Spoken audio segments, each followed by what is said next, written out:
Hi BookTube, welcome to Barter Hordes. My name is Robert, and it's been a little while since I've done my last video. As I mentioned in my most recent videos, I was taking some time to plan out some new content areas that I want to explore on my channel, and I've decided I want to do 2 new series that I'll be introducing today. And I was also waiting for a shipment to arrive from a company, which has now arrived. And so it's time to tell you what we'll be doing on this channel in the future. The first series is a read-along series for short stories. And here's the thumbnail I'm going to be using for the series, so keep an eye out for it in your YouTube subscribers feed. I always enjoyed teaching short stories. They're usually read in one sitting. They're usually short enough where you can have a fairly in-depth class discussion in a single class period.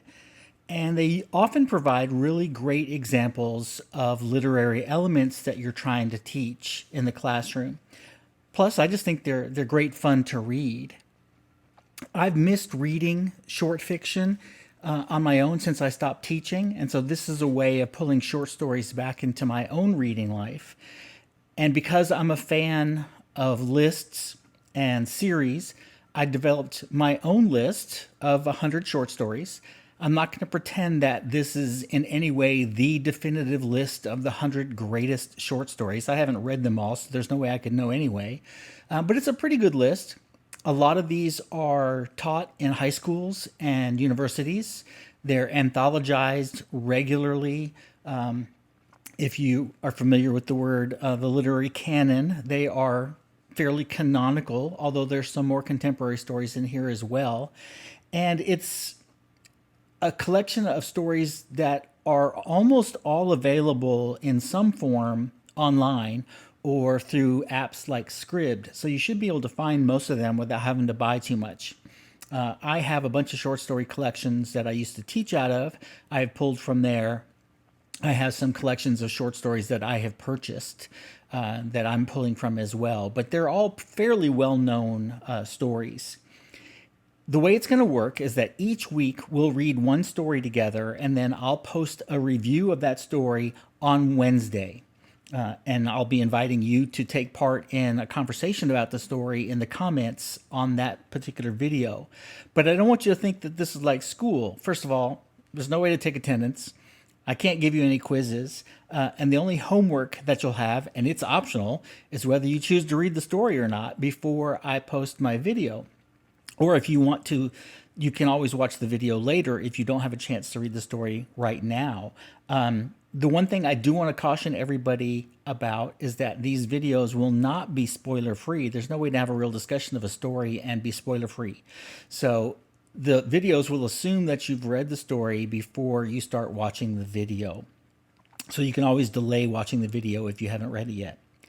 At the end of each Wednesday's video, I'll announce to you the next story that we're going to be reading together. So you'll always have a full week to locate the next story or find it online and read it before I do my video.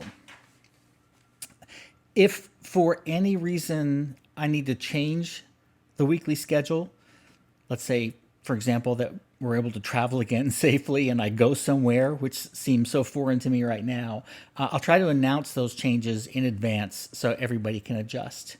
And so, to start us off, next Wednesday, the first story that we'll discuss is Ernest Hemingway's 1933 story called A Day's Wait. And my video review will go up next Wednesday. The second series is also a read-along, but it's going to be for 100 essential novels. And here's the thumbnail I'll be using for that series. So again, keep an eye out for it in your subscribers feed and get used to seeing that. As I mentioned, I love a good list. And if you add a good list to a scratch-off chart, even better. The folks at Pop Chart Lab have recently released their second version of their chart, 100 Essential Novels. And it begins with what many scholars consider the very first Western novel, Miguel de Cervantes' Don Quixote, which came out in 1605. And it goes all the way through the most recent one on the chart, which is 2019's Girl, Woman, Other by Bernardine Evaristo. So it covers the whole historical spectrum of the novel in 100 novels. Now, are these the 100 best novels ever written? No way. I don't agree with everything. They've selected some really quirky ones at times, the ones that I wouldn't have selected. But it's a pretty good chart. It's interesting. The list is fun, and I love a good chart and a good list. So we're gonna run with it. I mentioned to you before I was waiting for something to arrive, and what that is the actual new chart. Hope I can get this in the screen. I ordered one with this board backing so it's stiff enough, and it's held on by these little tiny magnets. And then when it's finished, I can just take the magnets off and take the chart and frame it if I want to. But we'll be scratching off titles on this chart together as we read them. And what I'll do is again, the videos in this series will also not be spoiler free. So it's assumed that before you watch the video, you've actually read that book. In order for you to be able to track down copies of the books we'll read together, I'll try to keep you informed to what the next 3 titles are in case it takes you a little while to get a copy of the book. And I'll also let you know the editions that I'm reading, although that's not in any way crucial. You don't have to have the same edition that I have to do this. It just, some people, if they're going to buy it, would prefer to buy the same edition that we're going to be discussing. So I'll tell you which editions. So the first 3 novels that we'll be doing together, the very first one is Edith Wharton's 1905 novel, The House of Mirth. And I'll be using the Penguin English Library edition, which I ordered from Book Depository. I love the Penguin English Library editions. They're very comfortable to read. The paper stays open very easily. I just think they're wonderful. I wish they were more readily available here in the United States. After we finish with Edith Wharton, the second novel in the series, we're going to jump ahead to 1953, and we'll be doing The Adventures of Augie March by Saul Bellow.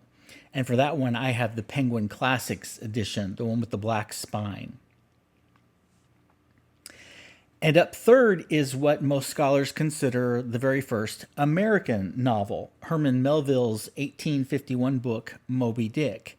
And just as an aside, this is the novel, this is the book that brought me back to reading as an adult and propelled me into English studies as a career after I had gotten out of the habit of reading when I was in my musician days. I read my school assignments, and that was about it. I didn't have time to do reading for enjoyment beyond that.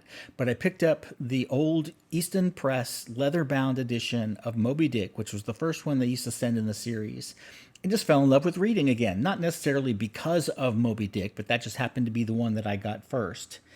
For this one, I'll also be using the Penguin English Library edition for Moby Dick. So let's talk about reading schedules. I typically read 50 pages a day in each book that I'm reading because I'm usually reading 2 or 3 books simultaneously.